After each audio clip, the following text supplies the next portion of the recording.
Good morning, students. Welcome back to the new session of learning. This is accountancy. With me, your Neha ma'am.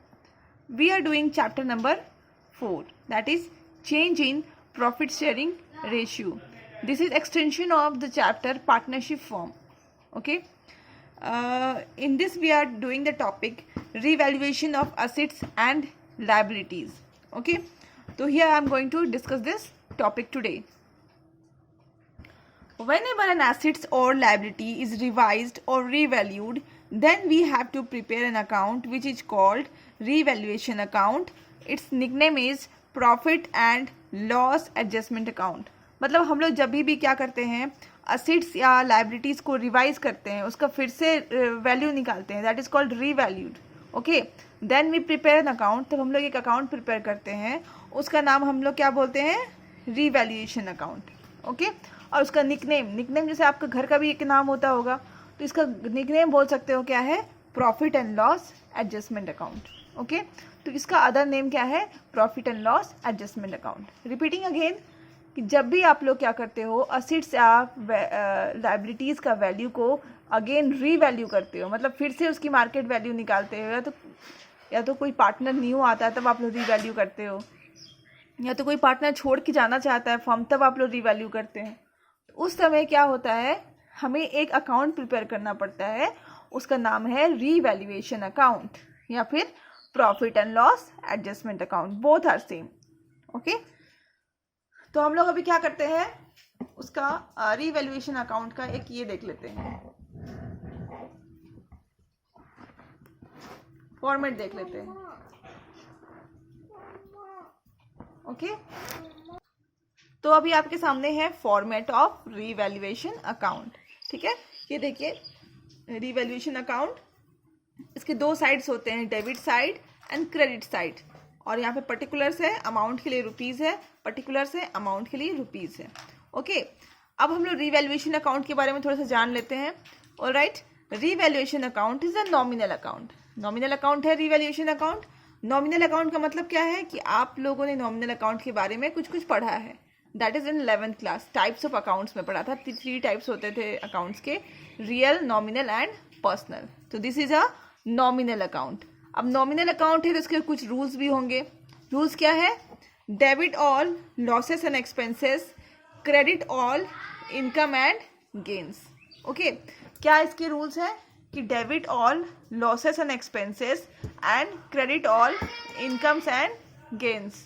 Okay, मतलब income and losses and expenses को हम लोग क्या करते हैं, debit करते हैं. इनकम एंड गेन्स को क्या करते हैं, क्रेडिट करते हैं. ओके, मतलब हमें रीवैल्यूएशन अकाउंट जब हम लोग प्रिपेयर करेंगे तो जितने भी हमें लॉसेस या एक्सपेंसेस मिलेंगे उसको हम लोग कहाँ लिखेंगे, डेबिट की तरफ लिखेंगे. और जितना भी हमें इनकम एंड गेन्स मिलेंगे उसको हम लोग कहाँ लिखेंगे, क्रेडिट की तरफ लिखेंगे. Okay, very simple. Let's proceed further. अभी देखिए, अगर हमें हमारी एसेट्स की वैल्यू डिक्रीज हो गई, downward arrow means decrease. Okay, अगर हमारी एसेट्स की वैल्यू डिक्रीज हो गई तो हम लोग क्या लिखेंगे, उसको डेबिट की तरफ लिखेंगे. अगर हमारी लाइबिलिटीज की वैल्यू इंक्रीज हो गई, ठीक है, लाइबिलिटी का वैल्यू इंक्रीज होना तो मतलब सब पहले हम लोग एसेट्स के बारे में पूरा पढ़ लेते हैं. एसेट्स की वैल्यू अगर हमें हमारी क्या हो गई, डिक्रीज हो गई, तो वो हमारे लिए क्या है, लॉस है. तो उसको हम लोग कहाँ लिखेंगे, डेबिट की तरफ लिखेंगे. एट द सेम टाइम अगर एसेट्स की वैल्यू इंक्रीज हो जाती है, ओके, अगर किसी भी हमारे पास कोई एसेट्स पड़ा हुआ है उसकी वैल्यू इंक्रीज हो जाती है, तो हमारे लिए इनकम है या फिर गेन है, फायदा है, तो हम लोग उसको कहाँ लिखेंगे, क्रेडिट की तरफ लिखेंगे. एट द सेम टाइम हमारे पास कोई लाइबिलिटी है, अचानक उसकी इंटरेस्ट के साथ वो बढ़ जाती है liability. Okay, there is a increase in liability, तो हम लोग उसको कहाँ लिखेंगे, डेबिट की तरफ. एट द सेम टाइम हमारे पास कोई लाइबिलिटी है, अचानक उसकी वैल्यू घट जाती है, ओके, तो ये हमारे लिए फायदा है या फिर इनकम है या फिर गेन है, हम लोग उसको कहाँ लिखेंगे, क्रेडिट के तरफ. इसी तरह से अगर हमारे पास कोई न्यू लाइबिलिटी आ जाती है, हमें पता नहीं था, अचानक से कोई न्यू लाइबिलिटी हमारे पास आ गई, तो हमारे लिए क्या है, लॉस है या फिर एक्सपेंस है, उसको हम लोग कहाँ लिखेंगे, डेबिट की तरफ लिखेंगे. एट द सेम टाइम हमारे पास अगर कोई न्यू असेट्स आ जाता है, ठीक है, तो हम लोग उसको कहाँ लिखेंगे, क्रेडिट की तरफ. ठीक है, फिर यहाँ पे जो भी होगा वो आपका क्या होगा, बैलेंसिंग फिगर होगा। यहाँ पे आप टोटल कर लोगे, ऑलराइट।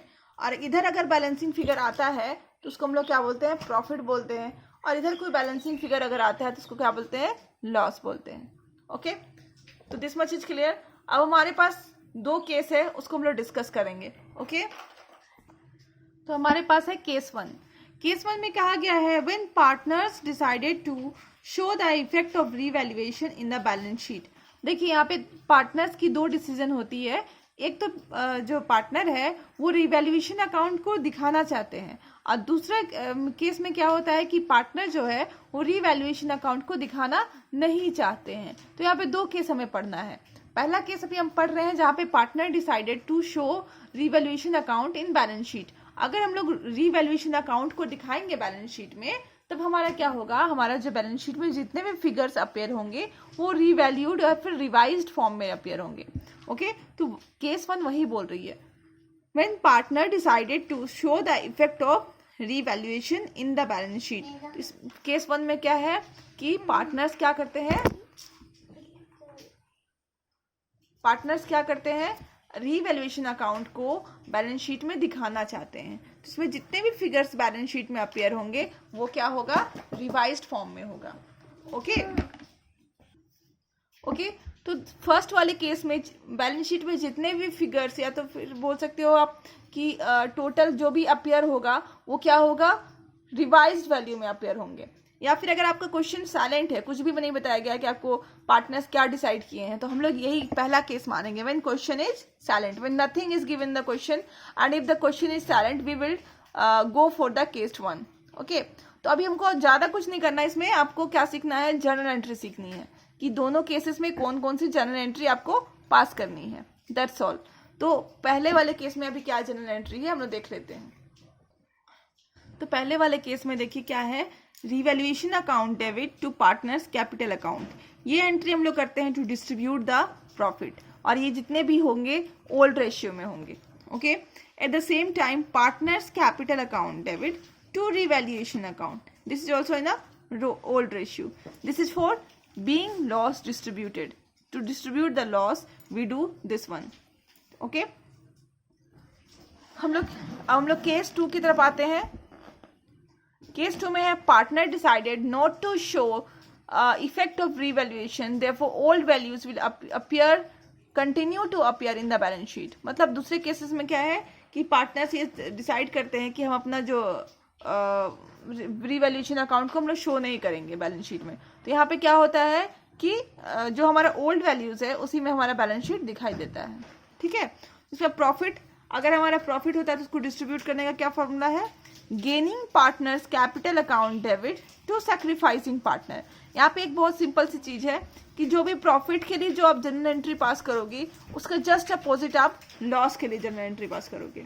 ओके, तो प्रॉफिट के लिए क्या जनरल एंट्री पास करना है, gaining partner capital account debit to sacrificing partner, और लॉस के लिए just opposite sacrificing partners capital account debit to gaining partner. Okay, that's all for today. I'm ending this video here only. In next video I will come with the solved questions from T.S. Garewal book. Till then, keep learning.